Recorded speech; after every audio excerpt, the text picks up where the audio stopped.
그런 예측 가능성을 부여를 해야 됩니다. 왜 그렇죠? 기본적인 여러분들 기관 투자자들의 생태계를 잘 파악을 하셔야 돼요.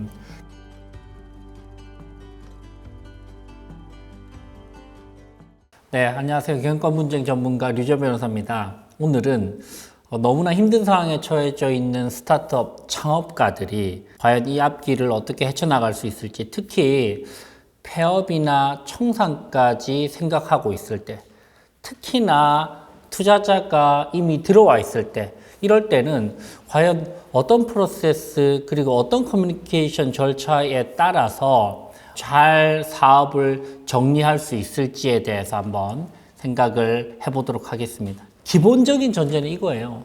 투자받은 창업가는 망할 권리가 없습니다, 여러분들. 왜냐? 투자를 받았기 때문에 사실 내 마음대로 사업을 시작할 수도 접을 수도 없는 상황인 것이죠. 투자를 받으면 여러분들 투자 계약 관계가 성립되게 되고, 그러면 그 투자 계약서에 따라서 사실 여러 가지 의무들이 부담이 되고, 특히나 투자자가 가지고 있는 동의권, 그리고 주식 매수 청구권, 또 때에 따라서는 조금 과거의 투자 계약서에는 연대 보증 조항, 위약벌 조항까지 있기 때문에 사실 스스로 망할 수 있는 권리도 없고요. 또 한 가지, 이제 근로계약 관계에 있는 임직원과의 관계도 문제가 된단 말이죠. 그래서 이런 조금 복잡한 상황에 처해져 있습니다. 근데 사실 이 관계를 좀 비교적 가볍게 생각하시는 창업가 분들도 있어요. 간혹 있는데요. 이런 분들은 기본적으로 그냥 이렇게 생각을 해요. 내가 그냥 접는다는데 뭐 해봤는데 안 되는데 어떡해? 라고 생각을 하시고 그냥 좀 별 생각 없이 갑자기 투자자들이나 아니면 임직원들에게 툭 하고 통지를 하는 경우, 일방적으로 그럴 때 굉장히 위험한 순간들이 발생을 합니다. 이럴 때 결정적으로 투자자와 피투자자의 관계가 완전히 틀어지면서 그때부터 극심한 갈등이 시작이 되고요. 그리고 임직원들이 사실은 꼭 돈을 벌려고 하는 게 아니에요. 그죠? 물론 당연히 그 기본적인 돈을 벌려고 하는 목적도 있지만 그래도 나의 젊은 시간을 이 기업에 이 창업가를 믿고 사실 이제 투자를 한다는 개념이기도 하거든요. 시간적 개념을 보면. 그런데 일방적으로 본인 스스로 갑자기 이렇게 툭 하고 나는 폐업을 하겠다. 그만두겠다. 아니면 청산을 하겠다.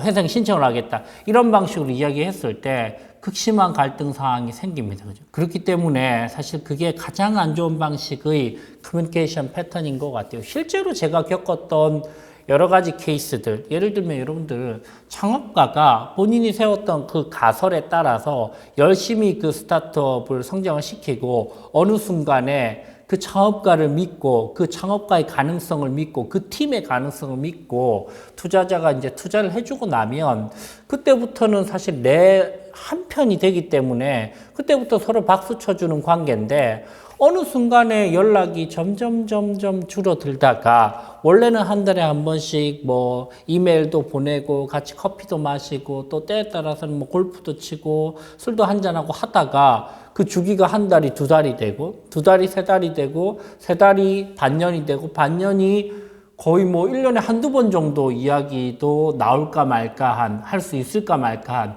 그런 관계까지 치달아서 그 상황에서 투자자에게 어느 순간 갑자기 이렇게 이야기하는 것이죠. 회사를 접어야 될 것 같습니다. 그때 여러분들 극심한 배신감을 느낍니다. 사실 이게 가장 안 좋은 방식의 가장 안 좋은 감정을 이끌어내는 가장 배신감을 극대화시키는 대표적인 아주 큰 실수를 하는 창업가들의 패턴이란 말이죠. 그렇게 해서 잘 마무리되는 케이스를 저는 본 적이 없습니다. 그래서 여러분들 저는 이 땅의 모든 창업가들을 정말로 진심으로 존중하거든요. 저도 창업을 해봤고 그리고 벤처캐피털 그래비티 벤처스에서 30개 가까운 그런 스타트업에 투자를 해보면서 창업가들이 얼마나 바늘구멍 같은 그 가능성을 붙잡고 힘겹게 노력을 하고 또 때에 따라서 성공을 하고 실패하는지 잘 안단 말이죠. 하지만 그것만으로는 부족합니다. 내가 열심히 했는데 뭐 내가 접지 라는 생각의 그 태도로 투자자 커뮤니케이션 하거나 이해관계인들, 채권자 아니면 임직원과 커뮤니케이션 하면 그들은 완전히 망치로 머리를 두드려 맞은 것 같은 그런 배신감과 놀람과 분노를 느낀단 말이죠. 절대로 그렇게 해서는 안 됩니다. 여러분들 창업을 하실 때 치밀한 전략을 세우고 지분관계를 맞추고 주주관 계약서를 쓰고 아이템을 선정하고 하듯이 폐업을 하실 때도 그리고 마무리를 지으실 때도 치밀하고 스마트하고 전략적으로 그 클로징을 하시지 않으면 여러분들이 두고두고 후회할 일들이 생길 수밖에 없단 말이죠. 그래서 더 전략적이어야 됩니다. 그러면 과연 너무나 힘든 상황에 처한 스타트업의 창업가는 불을 끄기까지, 클로징을 하기까지, 물론 클로징을 하기 전에 또 다행히 너무 잘 돼서 다시 사업이 살아나면 그 너무 베스트고요. 그럼에도 불구하고 불을 잘 끄기까지 어떤 방식이 기본적인 어떤 생각과 어떤 전략과 커뮤니케이션을 해야 되는지에 대해서 한번 하나씩 살펴보도록 하겠습니다. 첫 번째는 이 사업에 얽혀있는 핵심 이해관계인들이 누구인지를 잘 파악을 해야 됩니다. 그죠? 사업체 한 개가 지금 수년간 진행이 되어 왔다면 이해관계인들이 많이 생겼겠죠. 그죠? 첫 번째는 누구죠? 주주들. 공동창업자들일 수도 있고, 스톡옵션을 줘서 행사를 한 사람들일 수도 있고, 투자자일 수도 있고, 주주들. 그죠? 주주들은 공동 소유 관계예요. 그죠? 내 마음대로 할 수 없는 사람들입니다. 주주들. 두 번째는 임직원들. 나를 믿고, 따라와주고 시간을 할애해준 고마운 사람들, 그죠? 세 번째는 채권자들, 나를 믿고 돈을 빌려준 은행, 기보, 신보, 그죠? 아니면 내 지인들, 내 가족들, 그죠? 그리고 네 번째는 파트너들, 그죠? 구매를 해준 클라이언트들도, 아니면 우리의 일을 영역을 맡아준 그런 분들, 그죠? 그죠? 파트너들. 그리고 이제 나의 진짜 소중한 가족들, 지인들, 그죠? 응원해준 사람들, 요런 핵심 이해관계들이 있다라는 부분을 나를 놓고, 그죠? 이 창업가의 선택을 놓고 이해관계인들의 다면이 어떻게 형성되어 있는지를 잘 생각을 하시고요. 거기서 하나하나씩 사실 모두의 피해를 최소화시킬 수 있는 내 의사결정으로 창업을 하고 내가 불을 끄는 거긴 하지만 그래도 모두가 가장 덜 다칠 수 있는 방식을 고민을 치열하게 스마트하게 전략적으로 하셔야 클로징을 잘 하실 수 있다라는 부분을 먼저 설명을 드립니다. 이 이해관계인들 중에서도 특히나 가장 까다로운 이해관계인들은 역시 주주들, 그죠? 그죠? 주주들은 공동 소유의 관계이기 때문에 이 회사 법인의 내가 주주라는 것은 이 법인의 소유자라는 거예요. 주인이라는 거예요. 그죠? 그리고 그 주주들과는 보통은 주주간 계약서로 계약 관계 또는 투자가 들어왔다면 투자 계약서로 계약 관계가 얽혀 있습니다. 그죠? 그렇기 때문에 사실 그분들과의 계약 관계를 잘 풀지 않으면 굉장히 큰 위험을 초래할 수 있다라는 부분이고요. 두 번째는 임직원들과도 근로계약 관계 아니면 임원유인 관계가 형성되어 있죠. 이런 계약 관계가 지금 형성되어 있는 분들과는 하나하나씩 실타래를 잘 풀어나가야 될 것이라는 생각이 듭니다. 커뮤니케이션의 대전제는 신뢰를 형성하고 신뢰를 깨뜨리지 않고 끝까지 어느 정도 실망은 할 수 있겠지만 적어도 이 사람이 신뢰를 깨고 배신을 하지 않았다라고 생각이 들려면 기본적으로 여러분들 신뢰의 근간은 예측 가능성입니다. 무슨 말이에요? 내가 사전에 어떤 이야기를 하기 전에 그 사람들에게 스며들 수 있게끔 충분히 오랜 시간을 공을 들여서 본인의 상황을 공유하고 이해하게 만들고 실망감을 줄일 수 있게 만들고 내가 어떤 상황에서 어떤 행동을 했고 어떤 노력을 했는지를 인지하게 만들고 그들도 그들 나름대로의 의사결정을 할 수 있게끔 시간을 주고 이 과정, 이 예측 가능성이 보장되느냐 안 되느냐가 역적으로 몰리느냐 아니면 저 친구 정말 열심히 했는데 내가 도와주지 못해서 너무 미안하네 라는 생각을 하게 만드느냐 이 두 가지의 결정적인 포인트는 바로 예측 가능성을 지켜줄 것인가 제공해 줄 것인가 끝까지 그거를 유지를 할 것인가의 문제라고 저는 생각을 합니다. 그러니까 최악의 케이스가 바로 몇 개월 동안 연락 두절되다가 갑자기 폐업할래요. 열심히 했어요. 나는 배임행령 같은 거 하지 않았고 내가 할 수 있는 한 최선을 다했는데 시장이 안 받쳐줘요. 경쟁사가 대기업이에요. 그런 케이스가 진짜 뒤통수를 망치를 얻어맞은 것 같은 케이스인 거예요. 왜? 예측 가능성이 없었으니까. 그죠? 그래서 여러분들 뭐예요? 여러분들이 생각하시기에 적어도 분기에 한 번씩은 계속 리포트를 해야 됩니다. 자금 상황이 어떻고, 지금 잘 된다, 잘 된다, 잘 된다, 잘 된다, 잘 된다, 잘 된다 하다가 갑자기 문 닫겠습니다. 이게 최악인 건 거죠. 그죠? 지금 사실은 지금 런웨이가 8개월 정도밖에 안 남았고, 이 상황에서는 투자가 유치되어야 되는데, 혹시 기투자자이신 A기관에서 저희에게 조금 밸류를 조정해 드릴 테니까 투자를 해 주실 수 있는지, 또는 주위의 기관이나 아니면은 엔젤이나 전문 투자자들을 통해서 저희를 연결해 줄 수 있는지 확인 좀 부탁드립니다. 절박하게 말씀드립니다. 그죠? 8개월, 10개월, 12개월 전부터 본인들의 재무 상황과 자금 상황, 현재의 매출 상황과 손익 상황을 이야기를 해야 됩니다. 그죠? 그리고 나서 조금 필요하다고 싶으면 한 6개월 이내에는 반드시 주주 간담회를 하셔야 돼요. 만약에 여러분들 상반기에 그런 일이 있다면 정기주총 때 자연스럽게 주주 간담회를 하면서 잘 된다는 이야기만 하지 말고요. 힘든 부분도 분명히 오픈을 하셔야 됩니다. 만약에 하반기에 그게 진행이 되면 보통 3월 달에 정기주총을 하기 때문에 하반기에 별도의 주주 간담회를 만드세요. 꼭 임시주총 아니어도 됩니다. 주주 간담회는요, 여러분들 법적인 절차가 아니에요. 물론 거기서 임시주총을 할 수도 있겠지만 법적인 절차가 아니고 주주들끼리 모여서 간담, 이야기를 나누는 그런 과정을 거쳐야 됩니다. 적어도 여러분들 반기에 한 번씩은 주주간담회를 거치고요. 특히나 여러분들이 생각하기에 올해를 못 넘길 것 같다고 생각을 하시면 3월 정기주총 이후에도 한 번은 시기적으로 딱 봐서 주주간담회를 열어서 주주들과 현재 상황에 대해서 충분히 고려를 할 수 있는 그런 예측 가능성을 부여를 해야 됩니다. 왜 그렇죠? 기본적인 여러분들 기관 투자자들의 생태계를 잘 파악을 하셔야 돼요.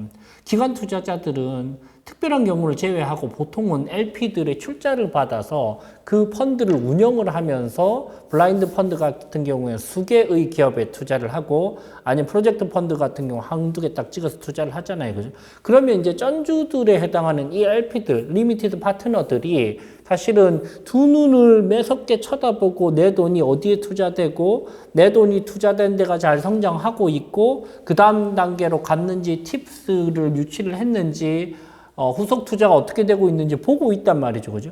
그러면 그들도 계속 리포트를 통해서 이 돈이 잘 투자가 됐고 그리고 잘 무럭무럭 성장하고 있습니다를 리포트를 하는데 6개월, 1년 동안 투자를 한 어떤 특정 기업에 대해서 아무런 노티스도 없고 뉴스도 없다 갑자기 여기 망한다 그러면 LP들 입장에서는 야 GP들 투자기관 니네 뭐 했어? 제대로 니네 업무를 하지 않은 것 같은데? 선관 의무를 지키지 않은 것 같은데? 너네 임무 해태했지? 라고 따지고 들면 사실 GP들은 어쩔 수 없이 LP들의 눈치를 이기지 못해서 소송을 해야 되는 경우가 생길 수 있어요. GP들도 본인도 면책을 해야 될 거잖아요. 그죠? 그러면 그때 이제 투자 계약서를 훑어보기 시작합니다. 이 투자 계약서상에 그 이해관계인으로 지정되어 있는 창업가자를 직접 겨냥할 수 있는 조항들이 있단 말이죠. 첫 번째, 주식 매수 청구권. 가장 무섭죠. 그죠? 이 주식 매수 청구권은 회사 또는 이해관계인이 특별한 행위를 하거나 특별한 이벤트를 발생시켰을 때 내 주식을 살 수 있게끔 요청할 수 있는 권리. 그죠? 내가 예를 들면 20억 원치 투자를 했다. 이 20억 원에 연복리 6에서 8%를 가산해서 사야 되게끔 청구만 하면 주식 매수 청구권은 이 통지만으로도 효력이 발생합니다. 그러면 회사도 문제가 되지만 이해관계인 창업자 개인도 그 돈을 토해내야 되는 그런 법적 책임을 물게 굉장히 무서운 조항이고요. 그리고 물론 본인이 해서는 안 되는 그런 행동들을 했을 때 위약금, 위약벌, 계약 해지, 손해배상 조항들도 있겠죠. 그죠? 그리고 옛날에는 연대보증 조항들도 살아 있었습니다. 그죠? 최근에는 연대보증 조항을 직접적으로 활용하지는 않고 주식 매수 청구권이나 아니면 위약금 손해배상 조항으로 가름을 해서 귀책 사유 있는 창업가들에게만 책임을 묻는 경우들이 많지만 옛날에는 회사가 문제가 생기면 본인도 책임을 물어야 되는 그런 조항들도 있었단 말이죠. 그래서 그런 조항들을 투자계약서들을 GP인 기관 투자자가 살펴보게 되면 그때부터 문제가 굉장히 심각해지는 거예요. LP들이 GP를 압박을 하고 GP들이 다시 압박을 해서 내용 증명을 보내고 민사소송을 하고 그죠? 때에 따라서 형사소송까지 가는 경우들도 있습니다. 그건 왜 그래요, 여러분들? 충분히 상황 공유를 페어하게, 클리어하게 안 해서 그렇단 말이죠. 그리고 그 중간, 적어도 6개월, 8개월, 10개월의 과정에서 내가 이 회사를 심폐소생을 해서 살리기 위해서 최선의 노력을 다하고 있다는 포인트를 계속 지속적으로 알려야 돼요. 예를 들면 대표적으로 구조조정 들어가죠. 그죠? 예를 들면 정말 최소한의 필수 인력들 빼고 예를 들면 15명이었는데 한두 명씩 뭐 정리해고까지는 아니더라도 자발적으로 좀 계약 관계를 좀 깔끔하게 마무리될 수 있게끔 하고요. 그죠? 그리고 필요 없는 고정비 줄이고요. 위워크니 이런 데 비싼 데 있다가 훨씬 더 좀 저렴하게 쓸 수 있는 사무실로 옮기고 그리고 나서 또 고정비를 줄일 수 있는 모든 행위들을 우리가 단계적으로 해 나가서 고정비를 지난 2분기 동안 40%까지 감량을 했다라는 포인트들을 분명하게 이야기를 할 수 있도록 조치를 하나씩 취해 나가야 될 겁니다. 그죠? 그리고 또 한 가지는 내가 안 되는 비즈니스 모델에 대해서 계속 고집하면 안 돼요. 이제는 창업가들이 이제 투자자를 찾아가서 저희가 A 방식으로 해서 계속 창업을 한 이후에 계속적으로 시장을 두드려 봤는데 생각보다 매출이 발생하지 않는데 지난번에 심사위원께서 말씀하셨던 이 방식으로 살짝 피보팅을 해보려고 합니다. 아니면 우리가 이 방식으로 해서는 매출을 만드는데 생각보다 오래 걸리는데 또 연구에 투자되는 비용도 계속 발생을 하는데 일단 우리가 생존하기 위해서 먼저 매출을 발생할 수 있는 이 일을 함께 한번 해보려고 합니다. 이런 방식으로 내가 정말 최선을 다해서 살아남기 위해서 노력을 하고 있다라는 부분들을 어필을 적극적으로 계속 하셔야 됩니다. 그러면 투자자들은 어떤 생각이 드느냐? 이렇게까지 예측 가능성을 가질 수 있게 하면서 정말 고정비를 줄이려고 최선의 노력을 다하고 피보팅도 한번 해보려고 하고 또 매출을 끌어올 수 있는 본인은 원래는 이걸 안 하고 싶어 했지만 정말 이것까지 하는 그런 창업가들에게는 투자자들은 기본적으로 더 자금을 집행해 주지 못하여서 미안한 마음 정말 잘해서 살아남을 수 있으면 좋겠다. 얘는 잘 돼야 되는 앤데 이분은 잘 되셔야 되는데 라는 생각까지 든단 말이죠. 그러면 이제 진짜 한 배를 탄 거예요. 그런 팀하고는 그런 팀을 대상으로 소송을 하거나 내용 증명을 보내는 그런 대한민국의 투자 기관은 정말 많지 않아요. 그리고 그런 투자 기관이 있다면 사실 레퓨테이션이 굉장히 안 좋을 거예요. 없습니다. 거의 없어요. 근데 이제 문제가 터지고 주식 매수 청구권 행사를 하고 그죠? 개인에게 막 가압류가 들어가고 창업자 개인에게 그런 케이스들은 사실은 대부분이 갑작스럽게 폐업을 하겠다. 우리는 지금 곧 3개월 이내에 청산을 해야 될 것 같다. 회생에 들어간다. 그렇게 이제 커뮤니케이션을 하면 그때부터는 이 GP들, 투자 기관들이 본인도 살기 위해서 뭐라도 해야 됐단 말이에요. 그래서 강력한 자구책을 취하는 것이 바로 그때 로펌을 찾아옵니다. 변호사님, 이래서 이래 했는데 원래 굉장히 잘 됐던 데고 본인들이 이야기했던 로드맵이 이랬는데 어느 순간 갑자기 우리에게 이렇게 통지를 해서 저희는 지금 소송을 하지 않으면 저희가 지금 모태펀드를 지금 운영을 하고 있고 LP들이 굵직굵직한 LP들이 저희 가만히 있지 않을 것 같아요. 저희 소송 이기든 지든 일단 하게 해 주십시오. 라고 이야기를 하는 케이스들이 발생한단 말이죠. 이거는 기본적으로 커뮤니케이션 과정에서 충분히 심혈을 기울여서 상대방을 배려하지 못했기 때문에 발생하는 저는 이 상황을 스스로 초래했다고 생각을 합니다. 그래서 이런 부분들 여러분들 한번 쭉 생각을 해보시고요. 그리고 이제 투자자들 뿐만 아니고 임직원들과의 관계도 잘 정리를 하셔야 될 거예요. 업계가 너무나 좁습니다. 그죠? 그래서 내가 좀 사업이 안 된다고, 해고야. 나오지 마세요. 이렇게 되기가 우리나라의 근로기준법은 쉽지가 않아요. 우리나라 근로기준법 해고 조항이 포함되어 있는 23조, 그리고 정리해고 조항이 명시되어 있는 24조는 굉장히 특수한 상황에서 아주 좁게 해고를 인정을 하고 있습니다. 그죠? 그래서 이 해고라는 특단의 조치를 취하는 것이 사실 쉽지가 않습니다.